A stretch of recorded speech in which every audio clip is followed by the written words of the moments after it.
Good evening, everyone. Welcome to discussions of Bhagavad Gita with Lakshmi and friends, Eleonora and Sid, Gokula Priya, and all those that join in. Great to be back after our brief vacation in Puerto Rico.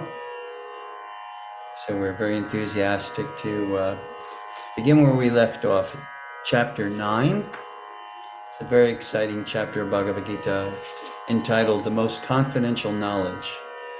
So we'll see as we dive into the chapter 9 why it's considered the most confidential knowledge. Before we read the various verses of chapter 9, we'll begin with our invocation mantras. So for those of you that know these mantras, respect and gratitude to our teacher and teachers who are guiding us along our path, our journey. If you know the mantras, chant along with me. If not, just meditate and try to think of that person or personalities who are influencing you and offer gratitude and respect for the help that they are selflessly giving you on your journey, on your spiritual path.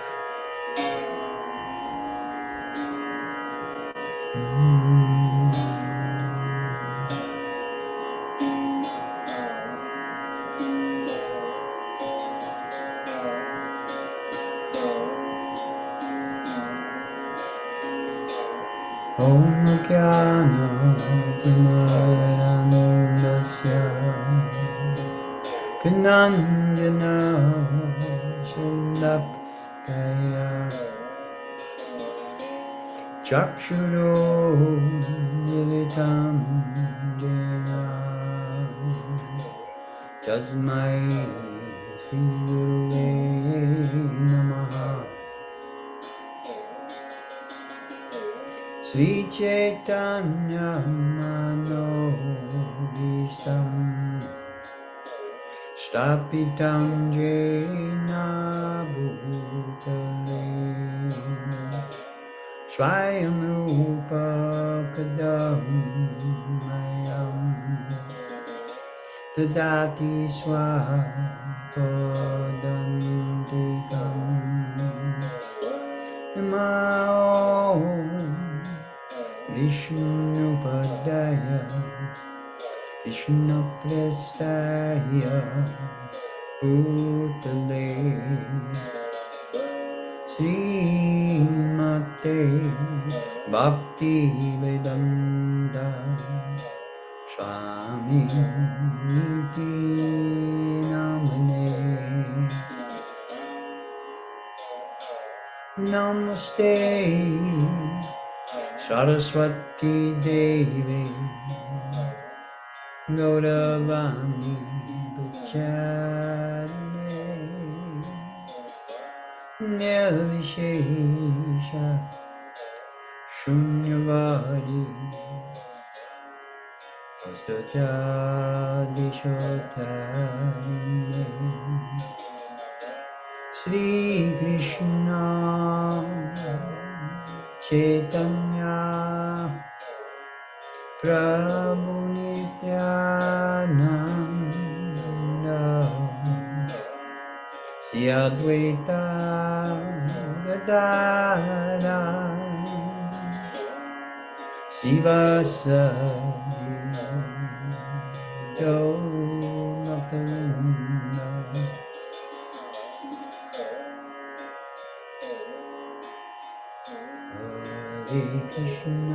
Hare Krishna, Krishna Krishna, Hare Hare, Hare Rama, Hare Rama, Rama Rama, Hare Hare.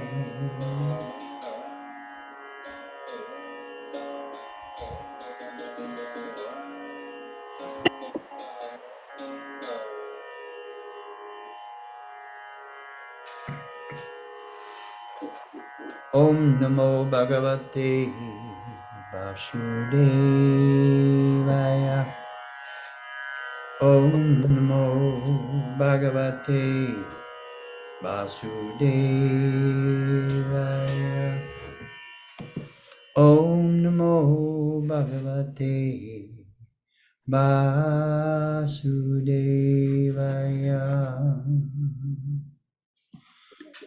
Greetings, greetings, everyone, this wonderful evening. A little hot here in Florida, 92 degrees, but let's cool it off with the meditation on our Bhagavad Gita, the sacred text over 5,000 years old, delivered to us through the sacred conversation between Krishna and Arjuna. So we are on chapter 9, as I said, the most confidential knowledge that Bhagavad Gita is filled with gems of perception, gems of knowledge to help us see through the fog of material existence.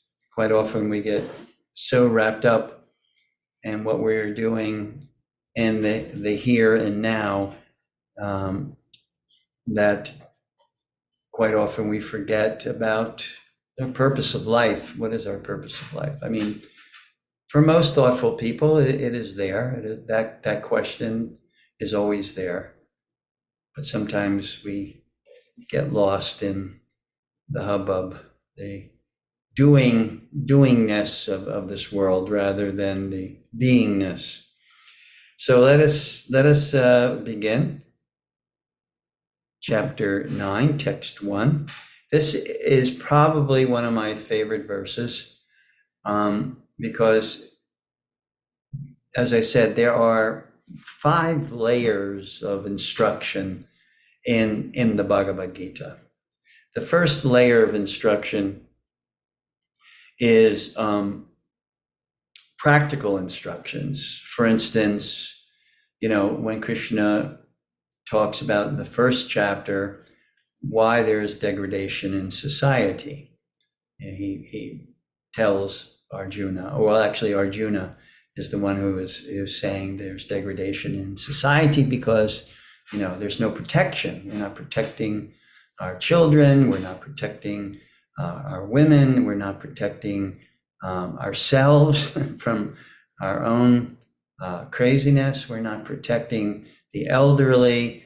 There are different elements of society that require protection according to the Bhagavad Gita, and when those elements of society are not given special consideration, then there is a degradation of society in general. So that's like one general instruction that we can point to in Bhagavad Gita. Another one, Krishna tells Arjuna, you can't be into yoga, you can't practice yoga or the science of self-realization if you eat too much or eat too little, sleep too much, sleep too little, not doing recreation at all or doing only recreation, too much recreation. In other words, Krishna indicates about a lifestyle balance.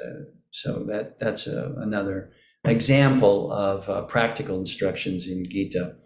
And secondly, he talks about, then he begins, besides how to live a practical life that will allow us to enter into a mindset, an internal environment where we can contemplate our purpose of life.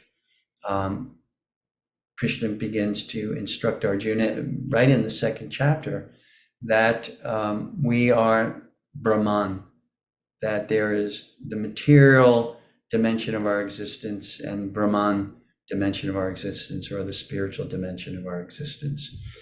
That is one of the first instructions Krishna gives Arjuna when he is dealing with the dilemma, the dilemma that Arjuna is in that is causing him so much distress.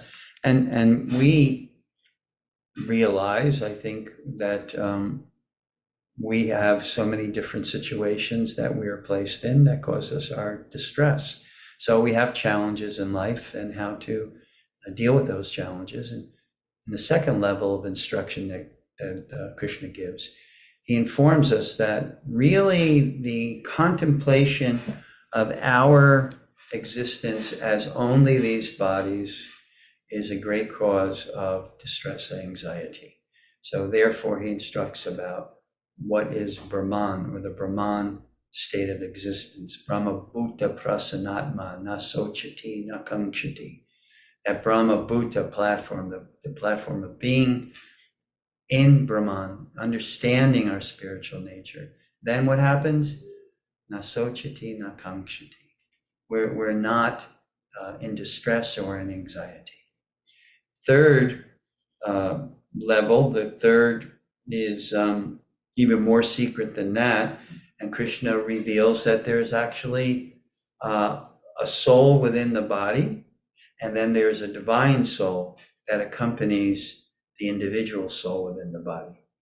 So Krishna is revealing not only is there a body made of material elements and then a soul that is Purusha or spiritual, that accompanying that soul that's within the heart of all living entities is divinity in the form of super soul. In Sanskrit, it's called Paramatma. So that's the third level that Krishna talks about in Bhagavad Gita. The fourth is very secret, and this is that the nature of the soul is to perform bhakti, or love and devotion to the Supreme Being, the Supreme Personality of Godhead. And when we get to chapter 7 in the Gita, both chapter 7 and both chapter 7 and 8 introduces to the concept of bhakti yoga. Chapter 9 and chapter 10 give us more intimate details about bhakti, which is devotion, acts of devotion, or directing our life in such a way that it becomes an offering to the Supreme. So these are 5 levels of instruction that are there in the Bhagavad Gita. So that's a little precursor to what we're going to be talking about now. So this is chapter 9, text 1. Supreme Personality of Godhead, Sri Krishna says, "My dear Arjuna, because you are never envious of me, I shall impart to you this most confidential knowledge and realization, knowing which you shall be relieved of the miseries of material existence." So this is not the first time. It is a very significant and a very profound statement, but it is not the first time that Krishna reveals how the soul can get out from its illusion and actually link up or connect with the Supreme. And Krishna here says, if you are not envious, then the result of your not being envious, an envious person, is that Krishna is willing to reveal himself. I've used this example many, many times. You can reveal yourself to someone that through trust, then you can reveal, certain intimate sides of you. Or conversely, you cannot reveal. You can keep yourself distance and closed up because the trust factor is not there. So Krishna here is saying, I am opening up to you. I'm giving you the ability and the revelations by which you can come to know me, come to understand me. Also in the next chapter, the 10th chapter, Krishna makes the same kind of statement. Tesham satatam yuktanam vajatam priti purvakam tadami bodhi yogaptam yenamam upayanti te. That if you are yukta, if you are a yogi in a certain level of realization, and that realization is the realization that you must link yourself to the Supreme through devotional service, then Krishna says, based on that realization, you're becoming dear to me, and therefore I reveal myself to you. So again, he makes that statement. So in a few different statements, 18th chapter, again, Bhaktyaham abhijanati yavanyas chashmi tattvataha. The truth of reality and relationship with the Supreme is obtained through the execution of bhakti. Bhaktyaham, bhakti, devotion to me, abhijanati, is the cause of understanding. So there are several statements in Bhagavad Gita where Krishna is telling us how he opens up to us, reveals himself to us to the degree that we are willing to reveal and give of ourselves to him. So this is a very important consideration. So what does he say here? He says, I shall impart to you this most confidential knowledge and realization, knowing which you shall be relieved of the miseries of material existence, because there's no envy. You're not envious of me. So let's break down the understanding of envy. What is envy? Envy literally means that when someone has certain characteristics or attributes that you deem to be greater than yours, and you feel a longing or a strong desire to have those qualities so that you can be better than that person. In other words, when a person demonstrates the qualities of kindness or generosity or intelligence, or and you see those qualities in that person, and you feel like you should have those qualities, or you do have those qualities, and you are greater than that person, rather than the proper viewpoint, the proper perception would be how you admire and appreciate that person for those qualities, rather than having some jealousy because that person has those qualities. So how does it apply here? Let me see here. I just want to say, if I have a statement here about envy. Instead of deriving pleasure from what another person has, the person derives pain from what others have. So that is an indication of envy. So what is Krishna saying here? You're not envious of me. The great teachers of the past, in reference to Bhagavad Gita or the Bhagavad Purana or other sacred texts, describe that when the living entity puts themselves ahead of God's interests, in other words, the nature of the soul, according to Bhagavad Gita and Bhagavad Purana and other sacred texts, the nature of the soul is to serve God. That literally is the definition of bhakti.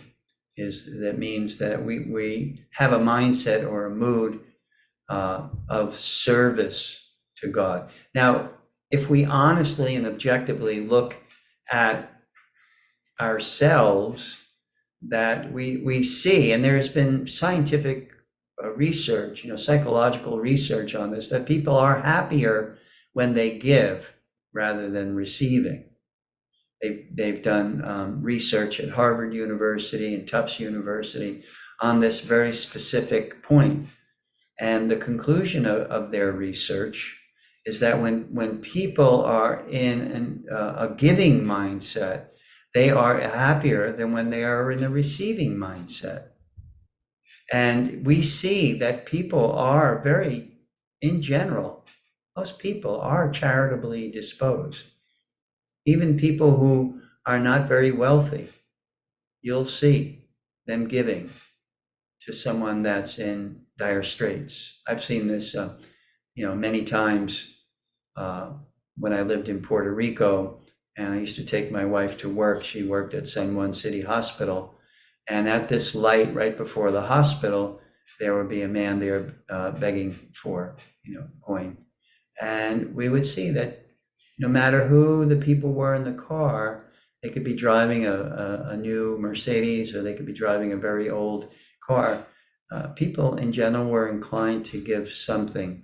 We have that inclination to be generous, and when we use that inclination to be generous to others, then we feel very good about it. I remember my father wasn't a very wealthy man. He had a kind of a low middle class income type job, but he would always give tips. He instructed me before he passed away, make sure you give tips to people that are in service. So he had that inclination, even though he didn't have much money. He once had a job where part of the earnings were giving tips. So he appreciated when people would give him tips, and he incorporated that into his lifestyle to be as generous as he could afford at various times. So this kind of mood, this kind of mindset is what we are made of. It's the stuff that we are made of.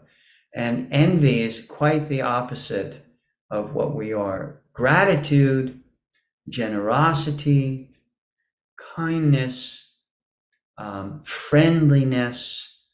Bhaktivinoda Thakur, great spiritual preceptor that was around in the 1800s, and who was the spiritual teacher of the spiritual teacher of the spiritual teacher of my spiritual teacher. So kind of like my great grand teacher.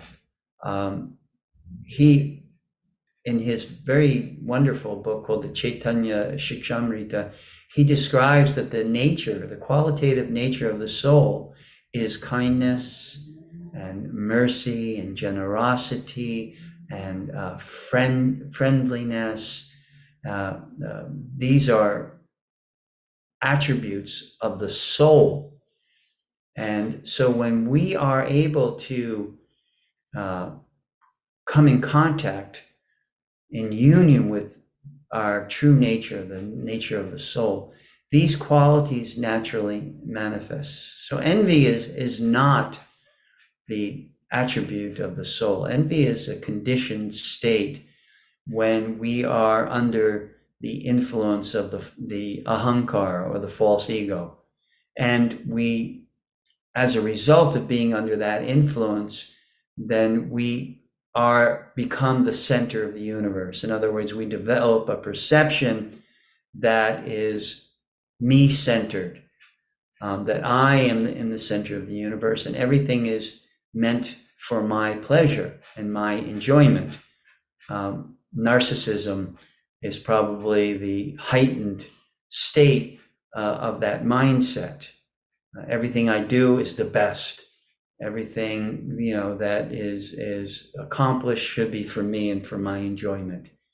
So these are actually, pride is an opposite characteristic or attribute of the spiritual nature, being within our spiritual nature. Pride.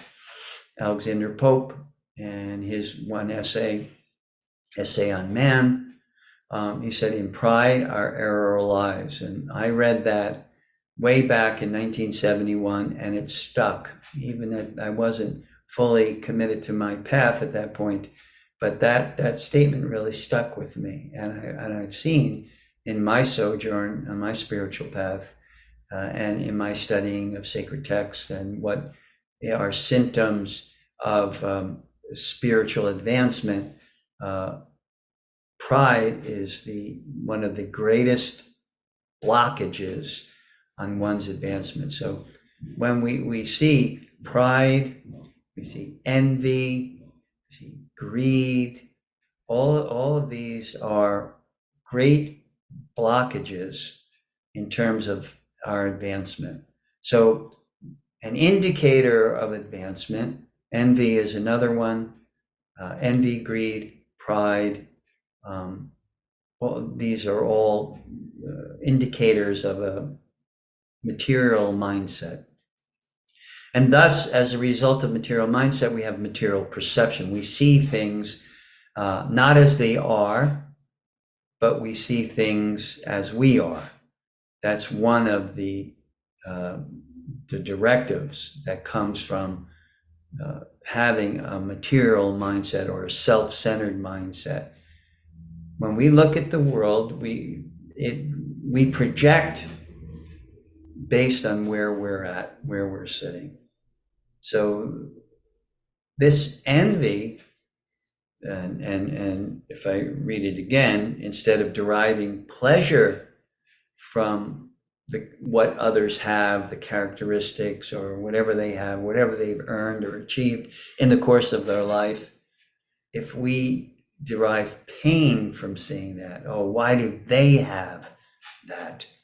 Why are they wealthy and I'm here suffering financially? Why is she so beautiful and I'm kind of mediocre or mousy? Or, that kind of perception of people around us, then this is indicative of that kind of self-centered materialistic mindset, that perception. So Krishna indicates here to Arjuna, you do not have this envious mindset. You do not have greedy mindset. You're very, very generous and very loving and very giving and very protective of the welfare of others. Even though you're a warrior, you're very kind. So Krishna is indicating here, because Arjuna is non-envious of Krishna's position of being the supreme, then that is the internal environment required to be a recipient of grace or mercy. So this is a very, very important verse. The first verse in the chapter, which is giving us secret wisdom, very, very confidential wisdom on how to link up or reconnect with the Supreme Personality of Godhead. So we'll move on to the second verse, verse 2. This knowledge, okay, so Krishna says, I'm giving you this knowledge because of this particular characteristic attribute that you have, non-envy. You're not envious. And this knowledge that I'm imparting to you is the king of education, the most secret of all secrets. It is the purest knowledge. And because it gives direct perception of the self by realization. Just mull that over for a second. This knowledge, the knowledge that Krishna is talking about here in Bhagavad Gita, gives direct perception of the self by realization. It is the perfection of religion. It is everlasting and it is joyfully performed. Many people recoil at the word religion nowadays. Why? Because the definition has been degraded to the point of religion, meaning institution, exploitative institution that is filled with all kinds of corruption, et cetera, et cetera. The truth is gone. That's why people recoil. But that's not the reference that is here. That's not what Krishna is talking about when he said it is the perfection of religion. Another word that can be used for religion is dharma. Krishna talks about dharma. Now, dharma has the two rails, like a train. You have your dharma, while you're embodied, when you're in a man body, woman body, husband body, wife position, et cetera, when you have these various elements to your material dimension, there's certain dharma that is there for you.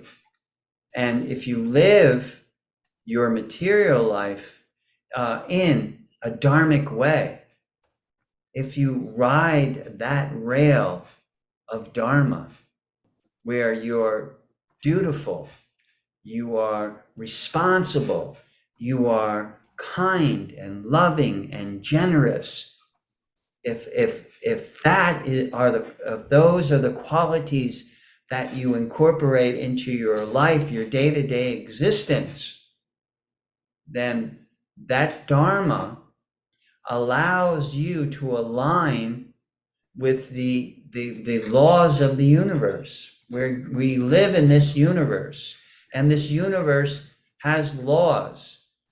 And when we break those laws, we're not very happy, and because we're not aligned with the universe.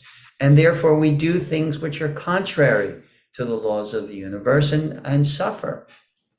But when we live a dharmic life, and that's what Krishna is talking about in the Bhagavad Gita, when he says religion, he's really talking about dharma, how you live your life, how responsibly you live your life.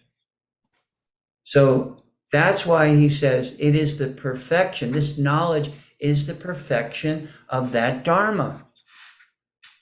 And it actually gives us guidance how to be dharmic. Quite often when I mention the word dharma in various lectures, people would say, well, how do I know my dharma? You know, you say to live a dharmic life. How do I know to live a dharmic life? But there are many indicators in books such as Bhagavad Gita, which allows us to understand the nature of dharma and how it is applied to us individually. When we think of dharma only in relationship to our job, okay, that's fair. It's fair that you think of dharma in relationship to your job, but that comes through the path that we are following. If we are following a path of honesty, a path of truth, then it becomes apparent to us what is our nature, and to act according to that nature. One of the things that is there universally when we talk about dharma, how to live a dharmic life, is that are we causing harm to humanity and to our environment? Or are we living in alignment with humanity and our environment? So when we seek out our dharma, how to work, one thing we have to analyze is what I am doing beneficial for humanity, beneficial for the environment, beneficial to other living entities. Not only humanity, we have a responsibility to all living entities, all jivas. That's one of the secrets of Bhagavad Gita. And that's one of the levels of instructions of Bhagavad Gita, that all living entities are equal. All living entities are Brahman, or soul, with the characteristics of eternity, knowledge, and bliss. When we live in harmony that way, with that understanding, then there is a certain alignment with everything around us. And it is also a sattvic nature. The word sattvic means beingness. That's the literal definition of sattvic, beingness. It means you are actually being the soul that you are, and not in ignorance of that fact. Because it is the ignorance of the spirituality of the self that is causing us so much difficulty and so many problems. So this kind of dharma, the perfection of dharma, what Krishna is talking about is the perfection of your beingness in your dimension, your material dimension, which is in harmony with all living beings and the supreme living being, the supreme personality of God. When we have that harmony, then there's a kind of flow to our life. And even when difficulties arise, because we are in that alignment, we are able to deal with those difficulties in a very practical and realistic way, having the quality or characteristic that Krishna recommends in the second chapter of Bhagavad Gita, tolerance, matra sparshasta konteya, sitoshna sukadukada, agama payano nityas, tam titikshashva bharata. Krishna indicates in that verse, in the second chapter of Bhagavad Gita, that if you have tolerance, if you cultivate tolerance, you tolerate the heat, you tolerate the cold, you tolerate happiness, you tolerate distress, you tolerate all the various dualities that we may come in contact with during the course of our life. And then even when we are in the most troubled times of our life, be it financial, relationship, health-wise, etc., we have the stability, the steadiness to remain focused, to remain stable, and to thus be in a state of shanti or peacefulness. So when Krishna says here, this knowledge that I am giving you here, contained here in Bhagavad Gita, it's the king of education. It's a secret because you have to earn it. It's not something that's just given randomly. And Krishna gives one of the characteristics in the previous verse. It's the most secret of all secrets, and you can have it. It's the purest of knowledge. And because it gives direct perception of the self by realization, it is the perfection of religion. And then how does he conclude this? It is everlasting and it is joyfully performed. So our duty, our religion, however we perceive it, is joyfully performed. We do our duty in joy, in love, in gratitude. These are not fantasies. These are characteristics, life characteristics that are at our disposal. And Bhagavad Gita gives us the strength and determination which comes from this knowledge, the purity of this knowledge, the strength of this knowledge, the clarity of perspective coming from this knowledge, and gives us the ability to perform our duty, our dharma, our religion joyfully performed.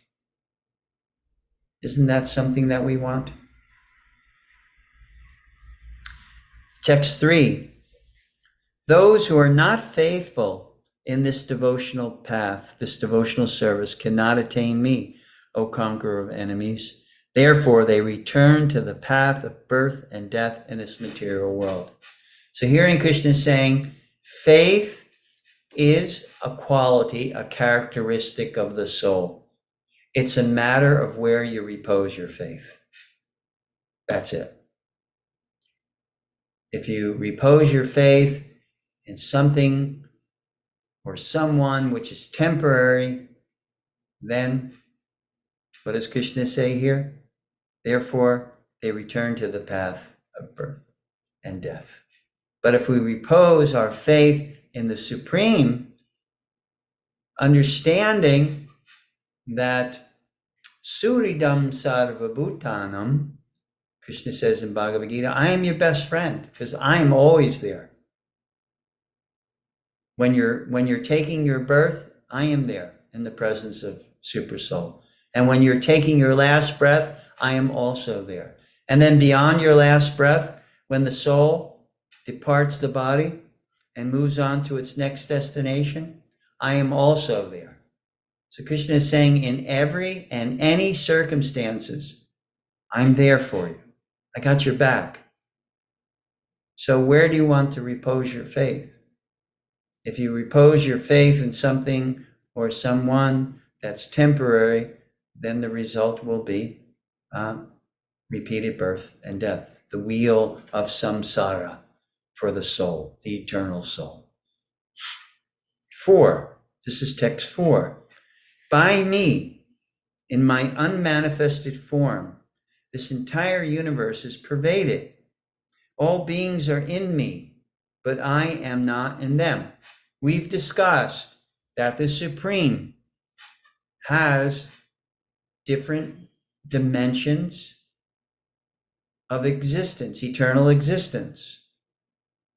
One dimension of eternal existence is the Adi, Rupa, the original form, Bhagavan, personality, God in this personal form. In Bhagavad Gita, he's identified as Krishna. So that's manifest, the manifest form. But Krishna says here, in my unmanifested form, that's Brahman. So the supreme truth, the supreme divine or divinity has 3 manifestations. First, personality, supreme personality. Second, all pervasive, universal, unlimited, eternal consciousness in the form of it, the energy of Brahman, which permeates or pervades all things. That's the second manifestation. And the third manifestation is divinity within the heart. That, as we said previously, within each heart is the jiva or the soul, and next to the jiva is the supreme soul, Param Atma. So Krishna is saying here, by me in my unmanifested form, this entire universe is pervaded. All beings are in me, but I am not in them. 5. And yet, everything that is created does not rest in me. Behold my mystic opulence. Although I am the maintainer of all living entities, and although I am everywhere, I am not a part of this cosmic manifestation. For myself is the very source of creation. So this may start to get a little cryptic, but basically what Krishna is saying is, I pervade everything in one aspect of my divinity, and that's Brahman. But as for me, in my personality aspect of existence, I'm not necessarily there. I am performing play or lila or pastimes in the association of my eternal devotees. So that may be a little cryptic, but Krishna is saying that's how I interact with the various aspects of creation. manifest, unmanifested, manifest in my form, unmanifested as Brahman, manifested again as divinity within the heart of all living entities. This is a very intimate secret that Krishna is revealing to us right now. Because once we can wrap our mind around this concept, then it is easy to understand God and his existence and his relationship and connection to us. Otherwise, he remains a mystery, very cryptic. But these couple of verses that we're getting into right now are giving us that divine perspective. Okay, this is 6, text 6. Understand that as the mighty wind blowing everywhere rests always in the sky, all created beings rest in me. So he uses this analogy. Within what is called sky, there is wind, the mighty wind. So the mighty wind blows everywhere, but it is within the sky. So all created beings are within one dimension of my manifestation. This is another secret, that we are all eternally within the manifestation of the Supreme. Now, if we are in this material manifestation, that's called Mahatattva. That's called the Prakriti. We are souls, spirit souls, that are within this Prakriti, or external energy: earth, water, fire, air, ether, mind, intelligence, and ego. If we are liberated, Jivan Mukti, liberated souls, then we actually transcend the influence of that environment, the Prakriti, and enter into Purush, the pure spiritual environment. We have kind of a Judeo-Christian reference point, and that is heaven. That when in Christianity, you by the mercy of Jesus, or in Judaism or in Islam, that you go to heaven. Here in Krishna is describing freedom from material existence and the various types of freedom beyond that you can have, merging into Brahman, or residing in the association of your God. What does that mean? Because many people say, oh, Hinduism, polytheistic. Not really. It's not polytheistic in the sense that every advanced yogi, particularly on the bhakti platform, has an Ishtadev. That means that manifestation of God that we are attracted to and give our heart to, be it Krishna, be it Vishnu, be it Ram. These are all manifestations of the one supreme personality of God. And Krishna says in the Gita, as they surrender unto me, I reward accordingly.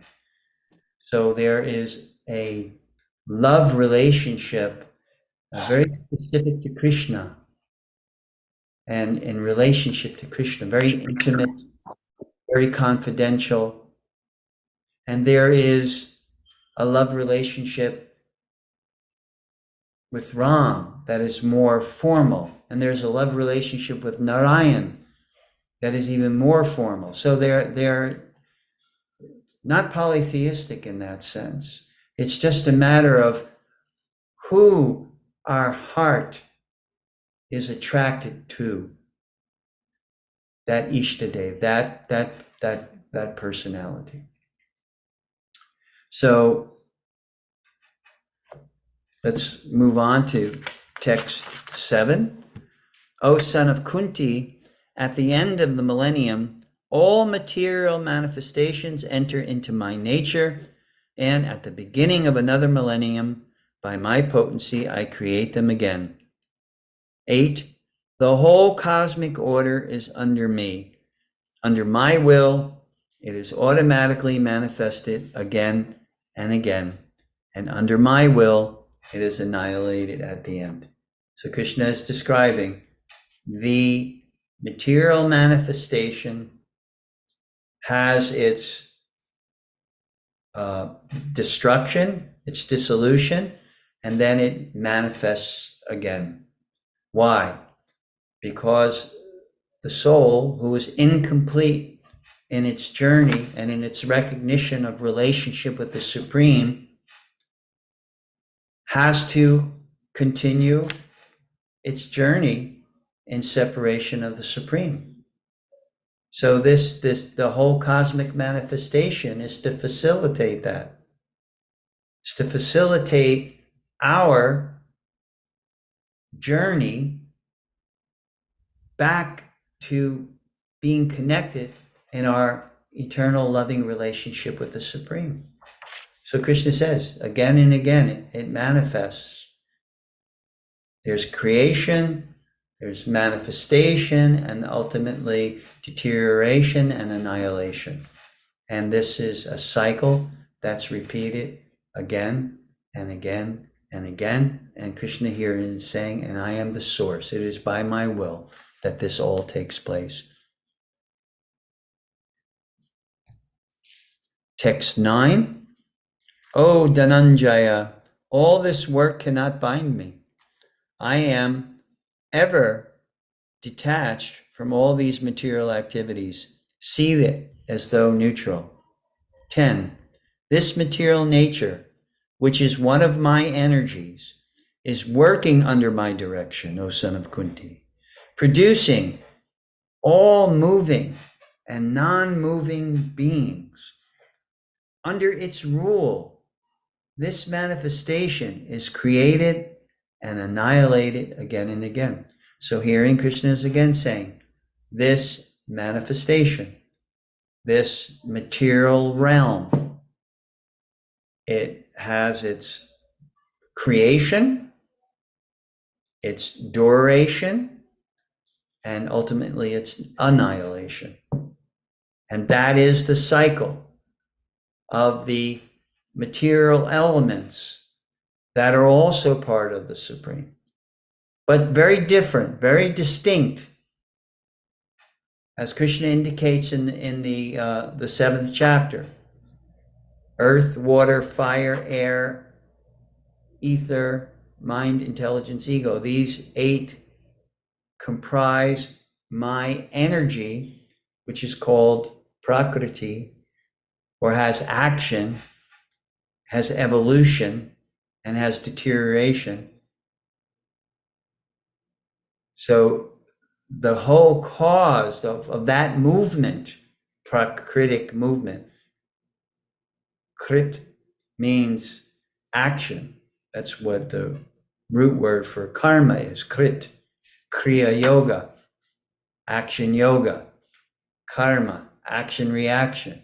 So prakriti, that action of those elements are caused by the Supreme in order to facilitate the soul's completion of its journey back to being emancipated or free or liberated from disconnection from the Supreme. This is all the result of being disconnected. And yoga means to connect. Why is Bhagavad Gita yoga? It is the process, it is the system, the discipline to connect us again to our true spiritual existence, which is free from suffering, free from pain, free from miseries. All the things that we have a natural inclination for. our natural inclination towards freedom from suffering is because that is the truth of reality. And the truth of illusion is temporary, and suffering and creation and dissolution, etc. So within that truth, which is temporary, we don't experience contentment, fulfillment. But within the truth of the reality of our spiritual nature, we experience fulfillment, even being embodied. When you see someone that's advanced in spiritual practice and you see a certain contentment or fulfillment that they are experiencing, is because they are progressing on their path. And one of the secondary experiences of progress on one spiritual path is the realization of our eternal nature. And then we begin to live in that realization, to have perception of it. And therefore there's a contentment and there's a fulfillment, which is beyond the quick experience of pleasure through senses and sense objects. So I'm going to stop here at 10, chapter 9, text 10. Thank you very much for your attention. And I would like to open up the floor, the chat group, for any kind of question or comment or observation or realization that you'd like to share with the group. Anyone? Yes, Eleanor. I think I have a wrong idea because you said that the soul is confused. And I thought that it was Chitta, the one confused. Well, the soul's perception under that influence. All right. Okay. The soul is never, you're right in bringing up that point, because ultimately the soul is Satchit Ananda, eternity, knowledge, and bliss. But when the soul comes in contact with material energy and sees through the perception of ahankara, etc., chitta, then that's where the confusion manifests in terms of thinking that we are the body and the mind complex. Yeah, so that's a very astute observation. Thank you for sharing that with the group. Anyone else have any question or comment? That I prefer to have my chitta confused than my soul. Yeah. Yes. If we allow what Gita is telling us, I know sometimes some people share with me, wow, I have a really hard time understanding Gita. But believe me, I've been studying Bhagavad Gita since 1970, 71, and there's always a ton of realizations that come out of it when I pick up the Gita. So it really is giving us the arsenal, the ammunition that we need to develop clarity of perspective as to the purpose of life, and why things are happening to us in the way that it happens. It really, in order to really attain that level of perception, it takes time and patience and determination. And when we apply ourselves in that way, then slowly by slowly, little glimmers of the truth come our way. It's like, you remember when you were a kid and you had paint by numbers, right? You connect number 1 and number 2 and number 2 to number 3 and 3 to number 4. And then slowly, the reality of the image manifests before us. So I liken the study of Gita to the connecting of the dots. The more we study it under guidance of someone who can help us understand it, answer our questions, say certain revelatory things, that just connects the dots. And slowly we begin to see the reality of eternality and our nature as eternal beings. And that's, what we are being offered by the great souls, the great sages, the great purveyors of knowledge and truth. They're offering us that opportunity. So happy that you're with me and for this opportunity. Thank you so much. Yes. Gokula? Yes, thank you so much, Lakshmi Prabhu, for a wonderful class. I just want to share one insight, what happened today during the consultation with my patients, like you were saying, people asking why it's happening to me, why I have this, but other person doesn't have it, or why she's more beautiful, I'm not, or why he has this and why I'm not. So that happened today during my consultation. The patient was saying, doctor, why do I have necrosis of my knee and I have to do the surgery? Why other people who eat such a bad diet, they don't have it? He didn't have an exact diagnosis because he didn't remember. He said he had necrosis and he didn't have a paperwork. So I'm first time seeing him. And he was venting and saying, why do I have it? Why other people who have bad lifestyle in the diet, they don't have this? And then he was very, very upset and down. And then he was looking for an answer. And I told him, do you know what is karma? And he's like, I heard about it. So I said, yes, for every action, there's a reaction. Why certain people born in the family with parents who have psoriasis? Why certain people born in the family who have autoimmune disorders? Because it's called karma and there's different types of karma. And instead of looking why you have this disease, you have to look into, I'm grateful, God, that I have my legs to walk, and I'm grateful, God, that I have my arms to hug my loved ones. I have eyes to see. I have my mouth to chew, teeth to chew my food. So that some patients, they don't have even, they have all kind of tubes in their throat or the gut tubes. They can't even chew the food. They can't even walk. They can't even hug. I said, you have wonderful physical strength in the body. It's just a little surgery, and it's not exactly full total replacement of the knee. He's asking partial replacement. I said, you can survive. If you're going to be asking every day, why do I have it? Why other people don't have it? Then you will never be happy about that. And then so he started listening, and he was saying, do you believe in it? I said, yes. So I said, do you know what is your dharma? Because everybody in this world has dharma. What do you do? What is your profession? He said, I play at the church.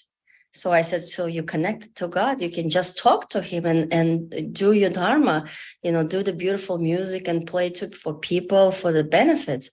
So your focus should be, why do I have this? Your focus should be, I'm grateful that I'm alive. I'm grateful I have this profession, and I'm grateful. So he totally changed. He was so happy when he was leaving. And then a lot of people, of course, ask the questions, why do I have this? Why God is punishing? And I always tell my patients, God is not punishing. God is only educating us. Like when children do something wrong, the parents has to educate the child. And then same with God. If we do something wrong in our life, he has to teach us a lesson, why it's happening to us in our life. There should be a reason. I said, your prayer should be not why I have this, but okay, thank you for giving me this. I said, you have to become friend with your disease and accept it. First thing is an acceptance. And the second thing is a gratitude. When you accept and be grateful what you have, then other things magical things gonna happen in your life. So, as at the end of my consultation, I spent, of course, probably half an hour or more with him. He was very happy. And then he said, now I know what is my prayers going to be. And then I will serve God and connect to him more. So I just want to share. Wonderful. Wonderful. Always. Can you turn? Because I'm getting an echo. Cool. Yeah. Always seek an opportunity to share with others, whatever realization. According to the Vedas, there's 4 dimensions of learning. The first is hearing. The second is reflecting. The third is assimilating. And the fourth is sharing. So you're all obviously very advanced souls. Otherwise, you wouldn't take the time out of your life, your valuable time. All of you work or have things to do, important things to do, but you've chosen to sit with me and go over the Bhagavad Gita. So one of the dimensions of your learning experience, you're hearing. I'm sure during the course of your hearing, you're reflecting on what you're hearing. And then you have to make choices about what you can assimilate into your life. But what keeps that whole cycle alive, dynamic, enthusiastic is sharing. So Gokula works as a primary care physician in a clinic. And she's also an Ayurvedic doctor. So the clinic, which is a total allopathic clinic, has given into her because she has wonderful training and wonderful intuition on the holistic level. And she uses that opportunity to share what she knows. And each and every one of you have a similar opportunity. My son always teases me because if I'm on the beach, I speak to somebody. If I'm at the store, I speak to some. He always says to me, "Daddy, you're always talking. You're always talking to people." And I say to him, "Yeah, because people are wonderful, and you never know who you're going to meet." So I'm sure you all, in your own way, you have that opportunity. I see Denise is here, and Denise does lots of massage therapy, and we all have our opportunities to share wisdom. And when we do so, I tell you, there is no greater motivational force to continue your studies than that. So I'll end with that little encouragement. And thank you, Gokula, for sharing with us what you experienced today. And till next week I guess next week is the 19th, we'll have another session discussion. And thank you all. I am going to Pennsylvania, and I'll be at summer camp with my son, but I think I'll be able to still continue with our Wednesday night there. I'll be there for like 8 or 10 days. So I think it's like it incorporates one Wednesday. So next week is the 19th. So the following week, which will be the 26th, I'll be at the Gita Nagari Eco Farm with my son and the summer camp experience. That will be quite an event. There'll be 50 other kids there and counselors, but I think I'll be able to sneak away and do our nice Gita session. So we'll see you all next week. We'll continue with the 9th chapter. If you want to have a little homework, finish reading the 9th chapter. If you haven't read, if you already read the 9th chapter, get into the 10th chapter, half of the 10th chapter, because they're very closely connected, both 9 and 10. So until that time, thank you very much. You all have a happy, healthy, and holy upcoming week. Till that time, Thank you. Thank you.